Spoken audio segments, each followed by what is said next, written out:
क्या People's alliance for Gupkar Declaration Jin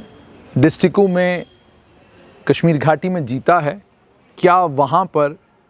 DDC का chairperson people's alliance for Gupkar declaration का होगा? क्या जम्मू संभाग में जिन डिस्ट्रिक्टों में नेशनल कॉन्फ्रेंस ने ये क्लेम करा है कि वहाँ पर उनका चेयरपर्सन बनेगा, क्या चेयरपर्सन और वाइस चेयरपर्सन के चुनाव के बाद वाकई चेयरपर्सन नेशनल कॉन्फ्रेंस का ही होगा? क्या बीजेपी के लिए रियासी में, जहां पर उनके पास 7 मेंबर हैं, चेयरपर्सन अपना बनाना संभव होगा? क्या सांभा, कठुआ, उधमपुर, जम्मू, जहां पर बीजेपी के पास कंफर्टेबल मेजॉरिटी है, क्या वहां पर कंफर्टेबल मेजॉरिटी के बाद पार्टी की मर्जी का चेयरपर्सन बनेगा, या इन डिस्ट्रिक्टों के जो बाहुबली नेता हैं वो बाहुबली नेता अपने किसी कैंडिडेट को पार्टी के कैंडिडेट के सामने खड़ा करके जितवाएंगे? अब आप कहेंगे कि अनुशासनहीनता हो जाएगी। बीजेपी में अनुशासनहीनता हो रही है। पार्टी के लीडर पार्टी से बहुत बड़े हो गए हैं, उनका कद इतना बड़ा हो गया है कि मान लीजिए सांभा में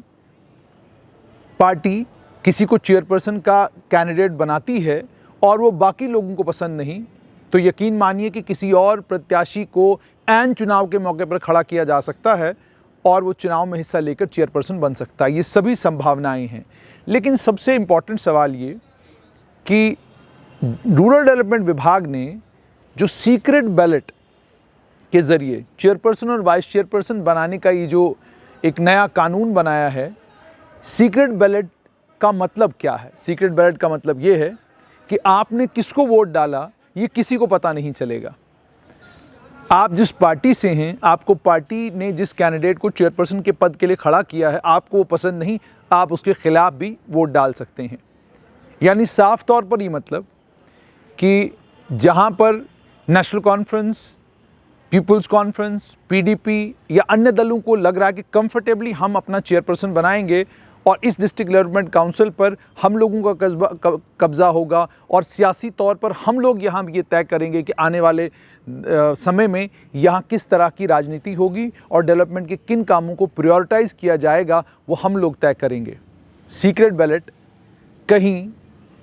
बाजी पलटने का काम न करे। ये न हो जाए कि जिस समय, क्योंकि इस समय लग रहा है कि कश्मीर में 7 ऐसी डीडीसीज़ हैं जिन डीडीसीज में comfortably people's alliance for Gupkar declaration का चेयरपर्सन बन सकता है। जम्मू संभाग में भी रामबन, किश्तवाड़, राजौरी, पुंछ, ये वो इलाके हैं जिन इलाकों में लग रहा है कि people's alliance for Gupkar declaration अपना चेयरपर्सन बना सकता है। लेकिन जब चेयरपर्सन और वाइस चेयरपर्सन का चुनाव सीक्रेट बैलेट के जरिए होगा, उस सीक्रेट बैलेट में नतीजा किसके हक में होगा, ये एक बड़ा सवाल है। क्या नेशनल कॉन्फ्रेंस के जो डीडीसी के कैंडिडेट जीत कर आए हैं, क्या वो अपने पार्टी के कैंडिडेट को वोट डालेंगे? क्या वो लोग जिन्हें पार्टी ने मैंडेट सिर्फ और सिर्फ इसलिए दिया कि पार्टी का जो बाहुबली उस इलाके से है, उस बाहुबली के सामने कभी कोई ताकतवर आदमी खड़ा न हो और वो बाहुबली जब भी असेंबली के चुनाव हों, जब असेंबली के चुनाव में उतरे तो पार्टी की तरफ से कोई दूसरा कैंडिडेट दावेदार बनकर खड़ा न हो? इस चीज़ को सुनिश्चित करने के लिए जिन लोगों को डीडीसी के चुनाव में उतारा गया है, क्या पार्टी उनसे ये उम्मीद और तवक्का कर सकती है कि जब डीडीसी के चुनाव में चेयरपर्सन और वाइस चेयरपर्सन के लिए वोट डालने की बारी आएगी तो वो पार्टी के अध्यादेश का पूरा पालन करेंगे? क्या वो मानेंगे? और जहां ये इल्ज़ाम अलग अलग पार्टियां, people's alliance for Gupkar declaration के नेताओं ने ऑलरेडी लगाए हैं कि जम्मू कश्मीर अपनी पार्टी अलग अलग डिस्ट्रिक्टों में उनके मैंडेट पर जीते हुए कैंडिडेट्स को अपनी पार्टी ज्वाइन करवा रही है, वहाँ संभावनाएं क्या रहेंगी? क्या कहीं बाजी अलग अलग क्षेत्रों में पलट तो नहीं जाएगी? और एक और अहम बात यहाँ पर ये, people's alliance for Gupkar declaration में जिस तरह से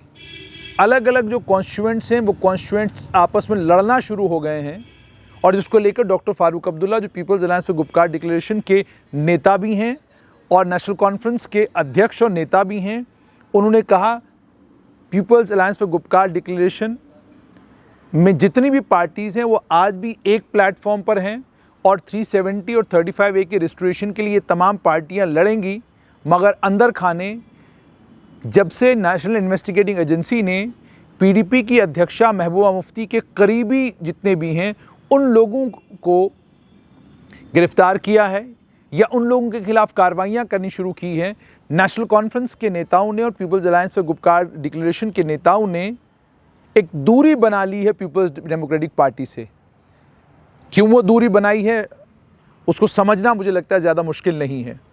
वो जो सेफ डिस्टेंस पे नेशनल कॉन्फ्रेंस है, पीपल्स कॉन्फ्रेंस है, CPIM है, वो किस वजह से हैं वो सबको सब समझ में आता है। उसके बाद पीपल्स कॉन्फ्रेंस के नेताओं ने जिस तरीके से ओपनली नेशनल कॉन्फ्रेंस को लेकर ये कहा कि जहाँ जहाँ हमें मैंडेट मिला वहाँ नेशनल कॉन्फ्रेंस ने जब अपना कैंडिडेट खड़ा किया, तो क्या इसका ये मतलब नहीं एक तरफ नेशनल कॉन्फ्रेंस गुपकार अलायंस के ज़रिए 370 और 35 से वापस लाने की बात कर रही है और दूसरी तरफ नेशनल कॉन्फ्रेंस अपने कैंडिडेट खड़े करके क्या 370 और 35 के खिलाफ नहीं खड़ी है? ये तमाम बातें हो रही हैं। वहीं पर यह भी सुनने को मिल रहा है कि पुंछ में जम्मू कश्मीर अपनी पार्टी के लोग कोशिश ये कर रहे हैं कि वहाँ DDC का चेयरपर्सन जो है वो जम्मू कश्मीर अपनी पार्टी का होना चाहिए। इसी तरीके से राजौरी में स्थिति गड़बड़ाई हुई है, किसी भी पार्टी के पास साफ तौर पर मैंडेट नहीं है। यही सूरत हाल किश्तवाड़ में भी है और किश्तवाड़ से तो खबरें ये भी आ रही हैं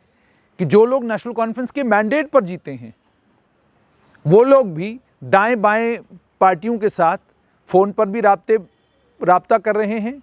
और दाएं बाएं के लोगों के ज़रिए जो है अलग अलग पार्टियों को ये इशारा भी कर रहे हैं कि अगर हमारा ख्याल रखा जाए, हमारी पार्टी आइडियोलॉजीज़ का ख्याल रखा जाए और हमारे लोगों का भला हो तो हमें नेशनल कॉन्फ्रेंस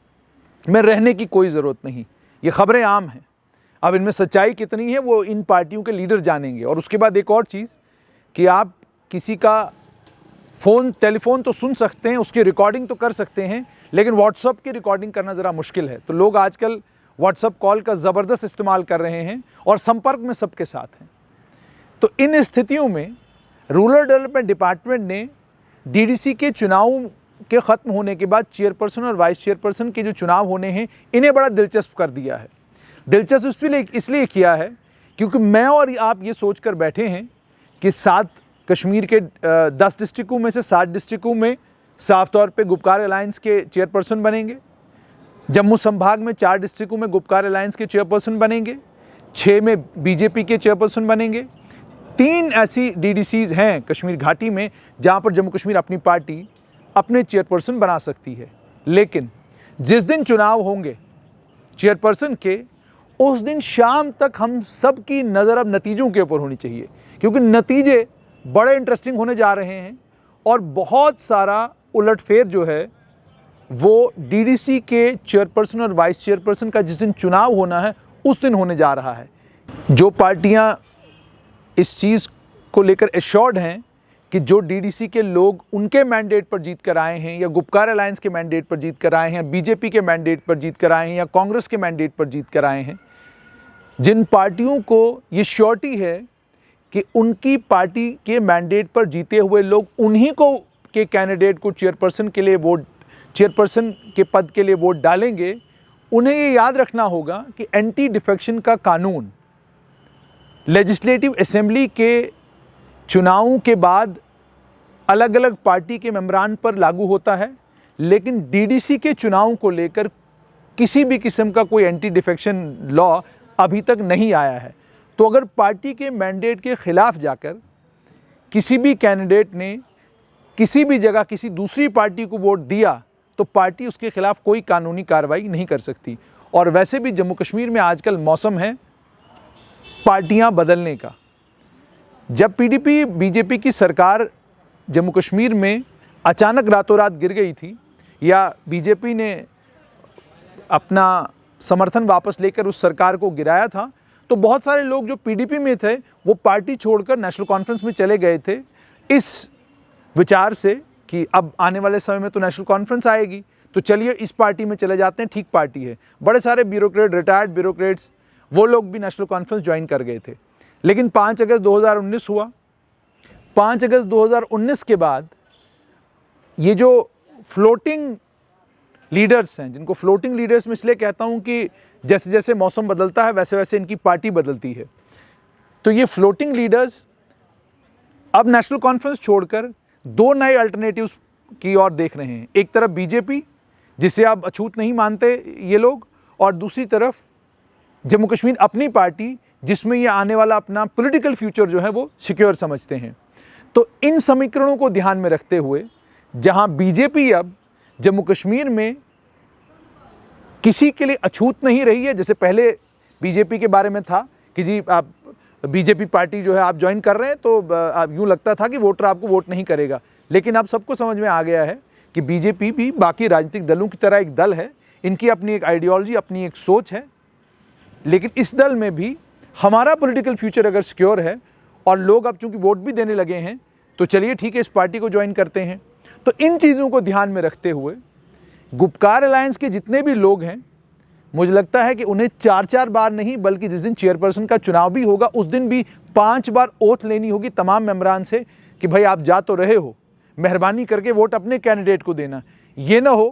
कि चेयरपर्सन के चुनाव के बाद आप पता चले कि एक बड़ी प्रेस कॉन्फ्रेंस होने जा रही है, आधे लोग इस पार्टी में और आधे लोग उस पार्टी में चले गए। ये बड़ी विडंबना की बात है कि जहां पार्टियां आइडियोलॉजीज़ की बात करती हैं, विचारधाराओं की बात करती हैं कि हमारी विचारधारा फलां पार्टी की विचारधारा से मिलती नहीं है, हमारी विचारधारा फलां पार्टी की विचारधारा से बिल्कुल अलग है, हम प्रोग्रेसिव हैं, ये लिबरल हैं, वो ऐसे हैं, वो फलाने हैं, वो ढिमकाने हैं। वहीं पर एक सच्चाई ये है कि अब किसी को किसी भी आइडियोलॉजी से कोई लेना देना नहीं। ताकत जिस भी पार्टी में रहकर आपको मिलती है, आपको लगता है यही मेरी आइडियोलॉजी है, यही मेरी सोच है और मुझे इसी सोच के साथ जुड़े हुए रहना है। और इसमें ये मत कहिएगा क्षेत्र, जगह, धर्म, जात, अब ये तमाम चीज़ें बेमानी हो चुकी हैं। आप किस क्षेत्र के हैं, आपको कश्मीर में अगर लगता है कि आपका आने वाला राजनीतिक फ्यूचर बीजेपी में ठीक है तो आप बीजेपी ज्वाइन करेंगे। तो ये सारे समीकरण हैं, इन समीकरणों पर हमारी नज़र और आपकी नज़र अब डीडीसी के चेयरपर्सन और वाइस चेयरपर्सन के चुनाव पर होनी चाहिए। और हम आपको इसी स्ट्रेट लाइन के माध्यम से ये जानकारी भी देंगे कि कितनी सीटें रिजर्व हुई हैं, कौन कौन सी डीडीसी शेड्यूल कास्ट के लिए, शेड्यूल ट्राइब के लिए, महिलाओं के लिए रिजर्व हुई, वो डिटेल भी आपको यहीं से मिलेगी। और एक और डिटेल आप तक ज़रूर पहुँचाएँगे कि आज के दिन स्थिति क्या है, कितनी डीडीसीयाँ ऐसी हैं जिनमें लोगों ने अपनी पार्टियां छोड़कर नए दलों को ज्वाइन किया है।